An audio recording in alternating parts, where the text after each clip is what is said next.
Well, he tells me, I had faith in you. I believed in you.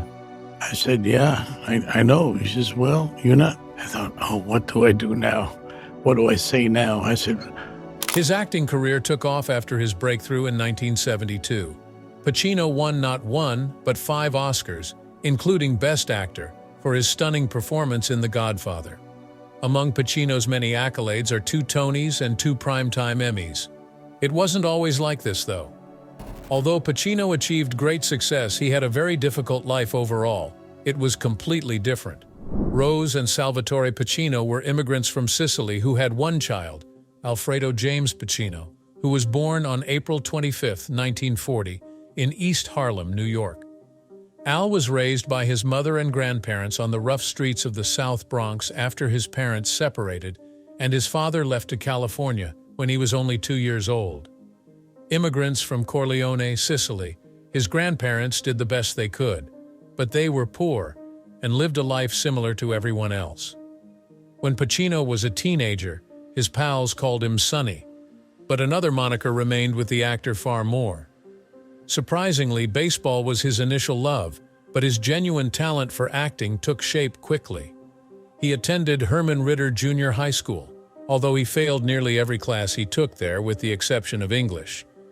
He departed from home, resolute in his pursuit of acting stardom, following a fierce disagreement with his mother, who disapproved of his fixation. While Pacino's aspirations may have gotten him into the High School of Performing Arts, they aren't enough to support him financially.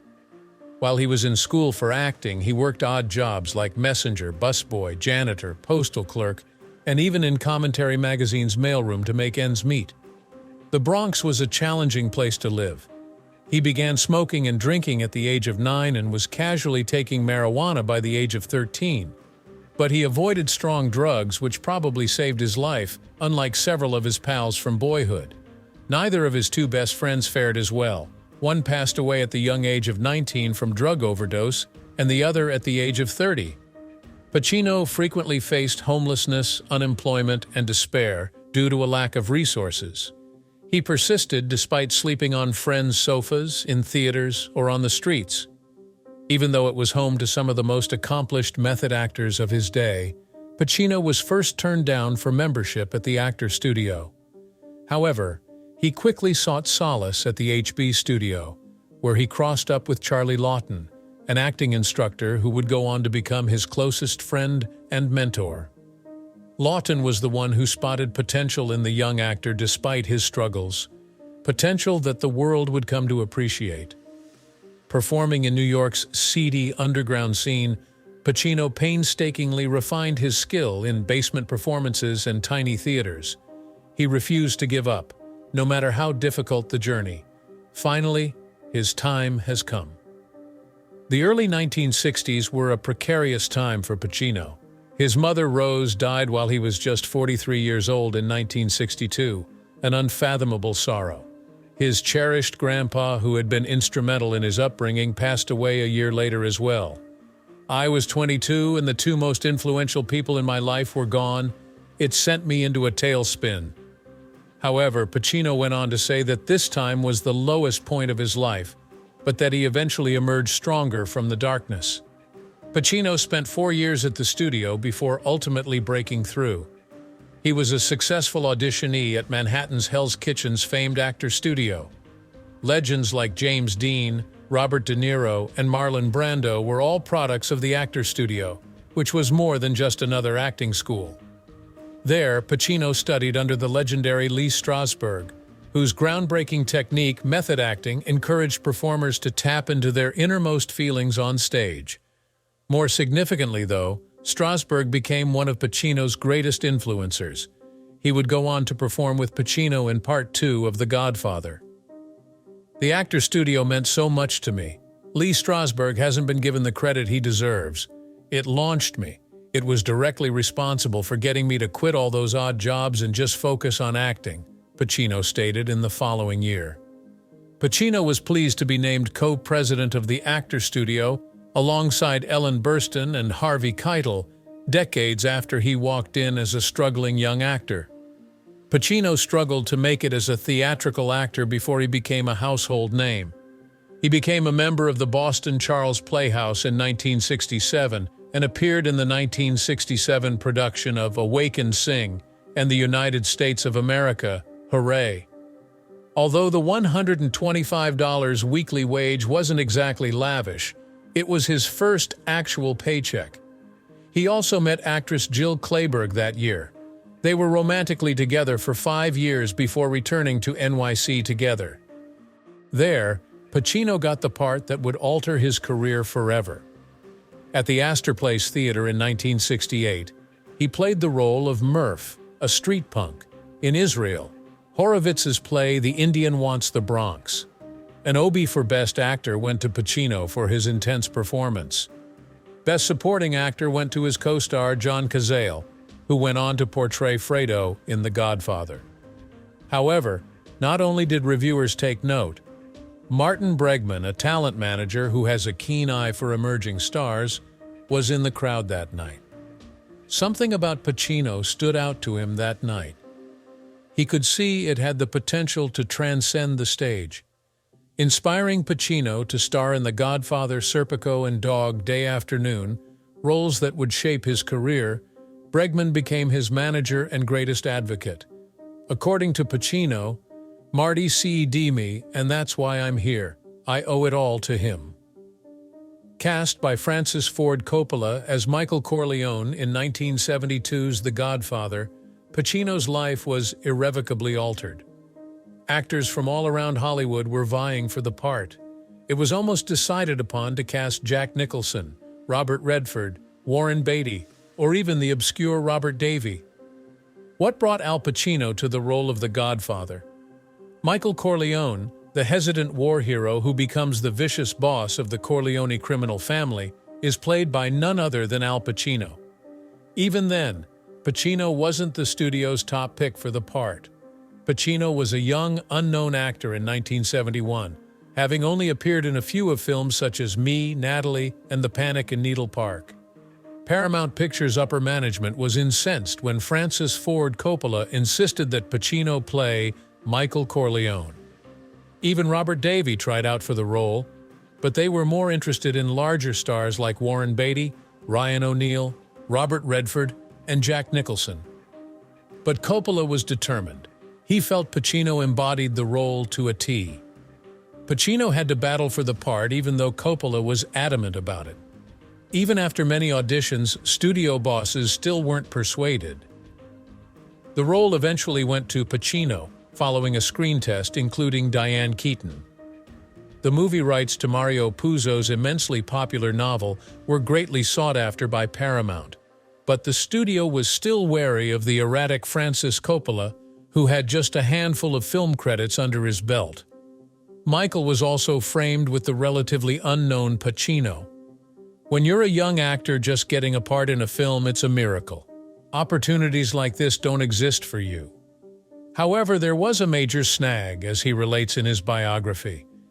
Paramount preferred more recognized actors like Jack Nicholson, Robert Redford, or Warren Beatty over this obscure Italian youngster like Pacino. Coppola deserves credit for remaining persistent and guiding Pacino through a complex audition process, which included meeting with a genuine crime family and getting him a haircut inspired by the 1940s. It both thrilled and disturbed the young Pacino.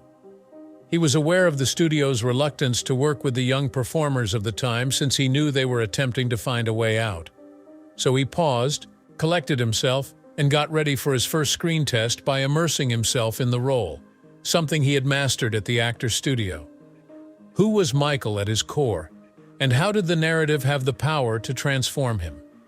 Pacino managed to secure the part despite all the odds.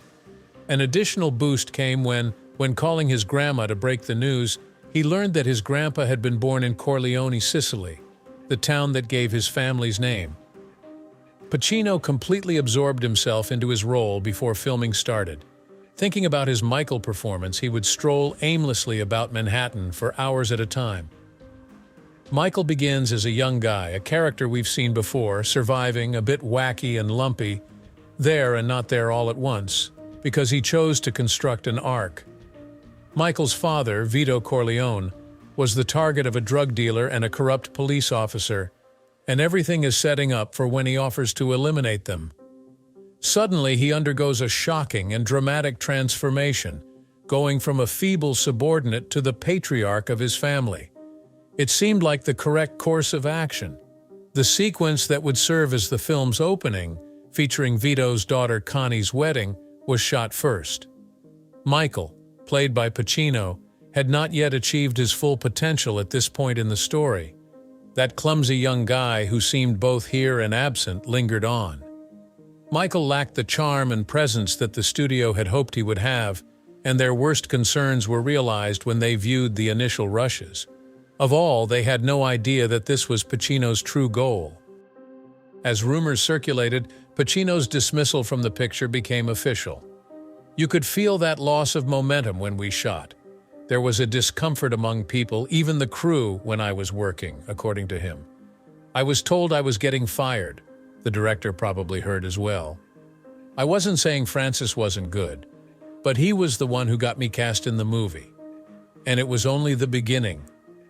Francis asked Pacino to dinner one night, and the situation was quite similar to the ones in the film. The director went to a private meeting with the young actor and told him that he too was beginning to doubt the performance's success. It was a tough blow for Pacino. His greatest advocate, Francis Ford Coppola, had just lost faith, and Pacino realized that his breakout performance in a film that would go on to become one of the most successful of all time was precariously poised. So that Coppola could see what was wrong, they arranged for him to witness a rough edit of the rushes.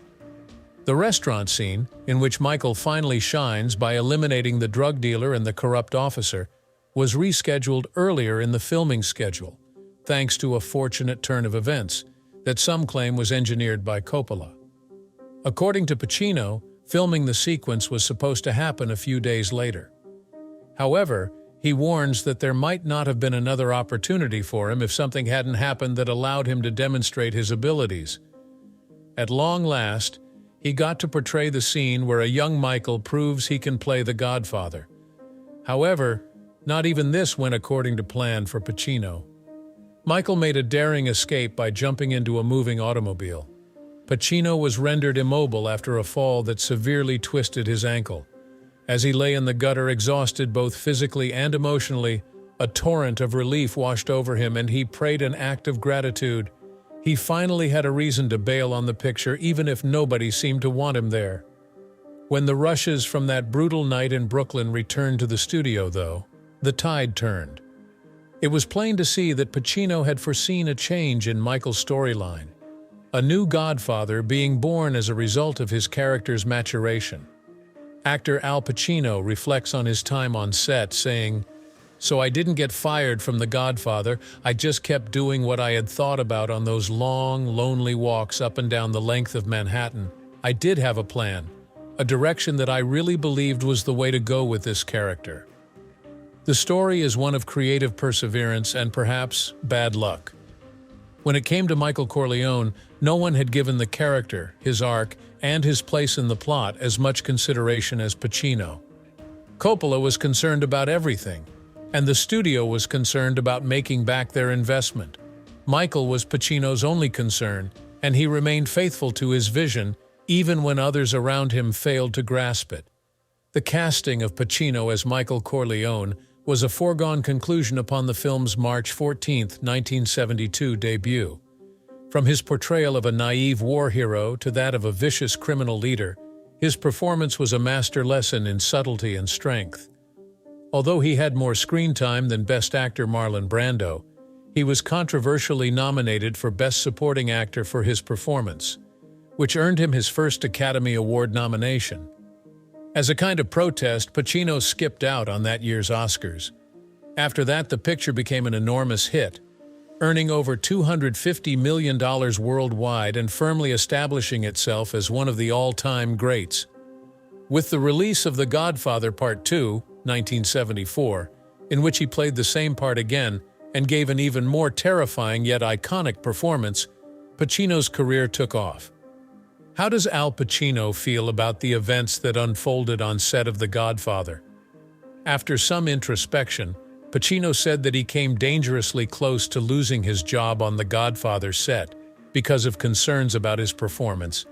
In one of the most famous crime films of all time, Pacino, at the young age of 52, played the part of Michael Corleone, the reluctant son of the mafia lord Vito Corleone, portrayed by Marlon Brando.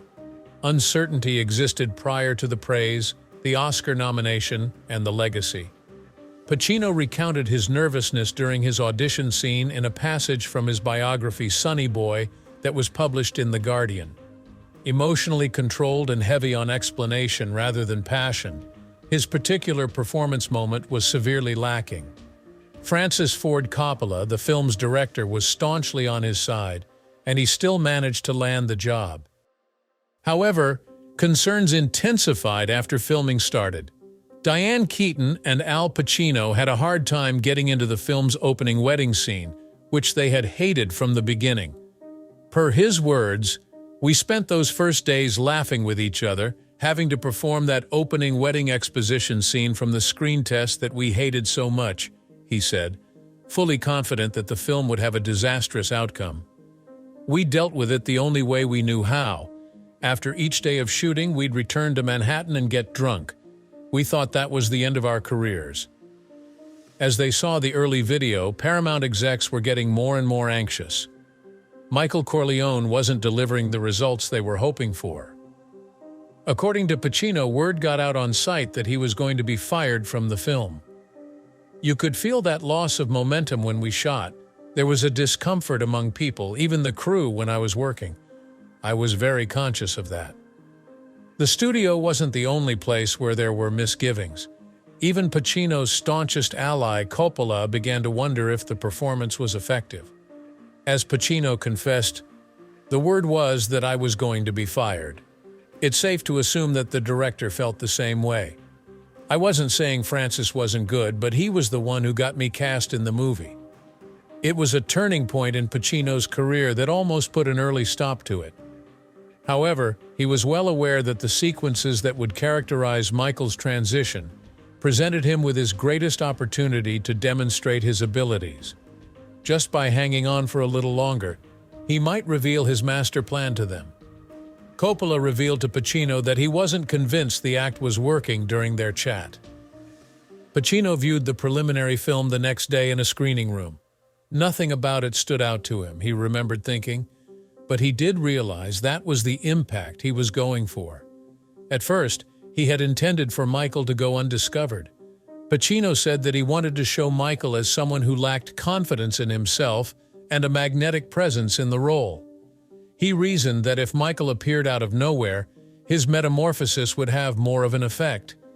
He thought he would have developed a mysterious persona by the film's conclusion, and he thought Coppola shared his vision, even if they hadn't been able to explain it to each other in detail. The restaurant scene when Michael exacts his vengeance was pushed ahead in the shooting schedule so that Pacino could showcase his talents. The studio gave a good response once Coppola showed this sequence to them, according to Pacino. This, he said, was the deciding factor in his casting in the film and his eventual dismissal. Even though it was a seminal picture, Pacino put off viewing The Godfather for a long time. He was there for the 1972 premiere at Times Square's Loew's State Theater, but he departed prior to the start of the film.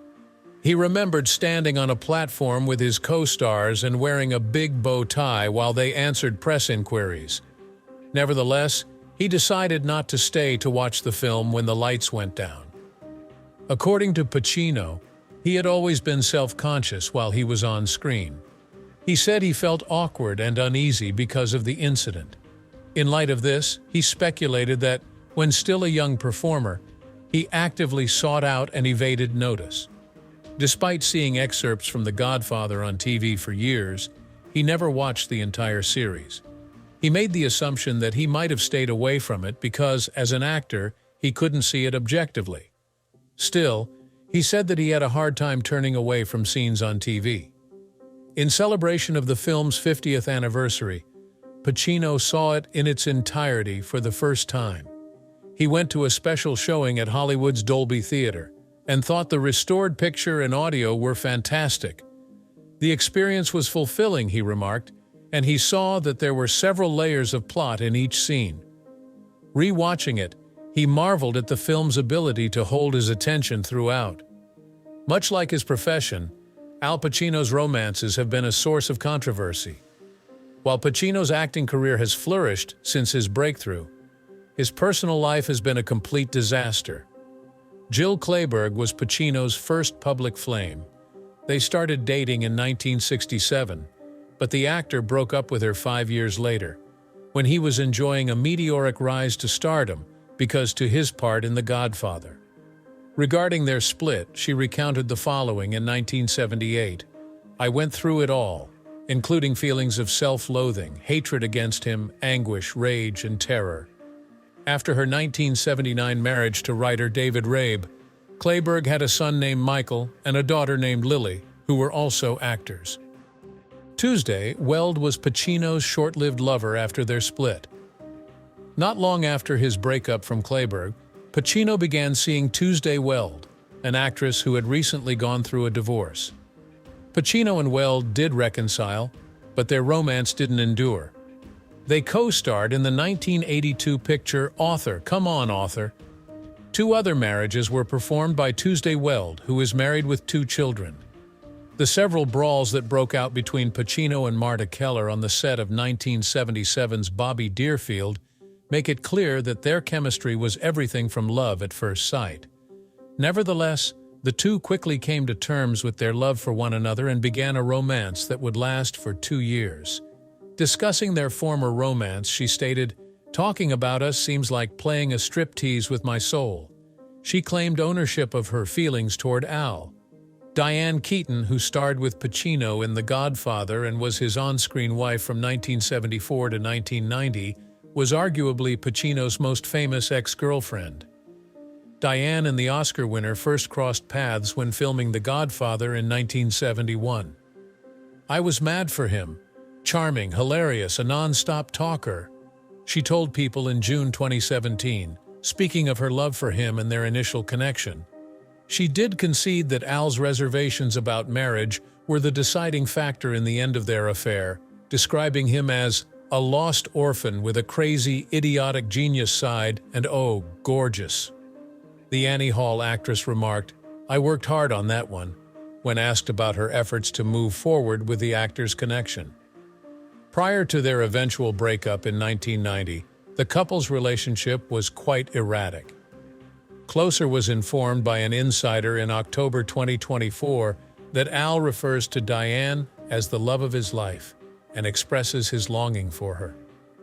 He really has a lot of debts to Diane, the source revealed. In 1989, Al became a father for the first time with the birth of his daughter Julie Pacino, who was born to him and Angelina Jolie's ex-acting coach Janet Tarrant. She's always looked out for him and helped him get his finances in order many years ago. Now that he's feeling lonely, he's acting like he wants to start something up with her. They started dating in the 80s but broke up in the 90s. It was in the same year that Pacino rekindled his love affair with Lindell Hobbs. Pacino later began dating Australian producer and director Lindell Hobbs in the 90s. "My stomach lurched with a rush of romance-induced adrenaline, and I felt positively giddy," she wrote of their early days in her memoir A Girl from Oz, published in 2015. Hobbs told the Evening Standard that she wanted to start a family, which led to the couple's breakup. Al was clearly not ready to commit to anything long-term, and Hobbs later acknowledged that this was one of the reasons he had never tied the knot. In 1996, Al met Beverly D'Angelo on a plane after his romance with Lindell Hobbs ended. The romance between Pacino and Beverly D'Angelo began with a meet-cute, as is typical for actors. It was on a 1996 trip to NYC when the two initially set eyes on one another. D'Angelo was married to the Italian Duke Lorenzo Salviati when Pacino became enamored with him. Before she was married to Al, she was married to Lorenzo Salviati. After talking to Beverly, Al decided to start a family. He stared Beverly down in 1997 and said, "I want you to be the mother of my children." Beverly confessed that she had avoided that position her whole life, but she was insanely in love and totally committed. Despite giving birth to twins Anton and Olivia in 2001, Beverly and her boyfriend ended their relationship in 2004. They stayed close friends and were equally committed to raising their children as co-parents. Lucila Sola was Al's next love after his split with Beverly. The Argentinian actress was his partner for a decade. In 2008, Pacino fell head over heels for Lucila Sola. They dated for a decade until breaking up in 2018. Despite ending their romantic relationship, they remain amicable. Camilla, Sola's daughter, had a celebrity 4-year romance with Leonardo DiCaprio. Pacino is still a father figure to her. After Al's breakup with Lucila, Camilla went to him for acting instruction when she got her first major part. In 2018, Al was associated with Metal Dohan following Lucila. They dined intimately at CB Hot Pots in Hollywood and were regularly seen out and about, despite the 36-year age difference between them. After walking the red carpet together for Pacino's film The Irishman in 2020, they split up a few months later. Metal said, "It's hard to be with a man so old." Even Al Pacino, the Israeli actress, reflected, "The age gap is difficult. Yes, I tried to deny it, but now he is already an elderly man, to be honest. So even with all my love, it didn't last." After Noor Alala, who is 53 years younger than Al, in 2022, Al went on. In April 2022, rumors began circulating that the actor from House of Gucci was dating Noor Alala. By June 2023, the happy couple had a baby, Roman Pacino. People interviewed Al in October 2024 and wanted to know if he and Noor Alala were still dating.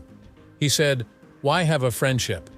Al and Noor are still very good friends, have been for years, and are co-parents to their son Roman." And source told Closer in January 2025 that Al plainly relies on Noor and craves the companionship. Their relationship may not be physical anymore, but they still enjoy each other's company and will likely be seen together due to their child. She helps him with his scripts and lines, which he appreciates and repays by taking her out to a nice dinner. Just what did you take away from The Godfather? If you like this story and would want to see more like it, subscribe and turn on notifications. Please let us know in the comments.